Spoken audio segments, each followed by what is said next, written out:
Тэмүгээс авсан маквины юмнууд харуулъя. Манай хүү Карсын улаан ногоон фэн бид нар ч гэсэн сонирхлыг нь дэмждэг. Маквины машинда айгуу туртай байдаг болохоор одоо гэртээ бас хөөрхөн сонирхлынх нь юмнуудыг авч өгье гэж бодоод Тэмүгээс хөөрхөн юмнууд олсон. Тэрийгэ харуулах гэж байна. Маш олон сонголттой хөөрхөн юмнууд зөндөө байсан. Хүргэлт нь нэг 7-аас 10 хоноо л ирсэн. Буцаалт хийх боломжтой байл 2 хоног дотроо. Гэхдээ миний авсан юмнуудаас нэг ч буцаах юм гарч ирээгүй.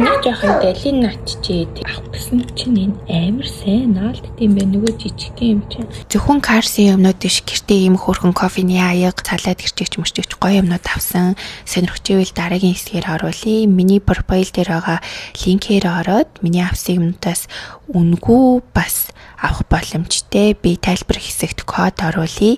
Энэ маквины наадаг зургийг хиндээ жоохон ядраатай мөг гэж бодсон чинь бүр хүүхдэд айгүй дуртай. Утас баднаас холтоод хэсэгтээ сууччихилээ.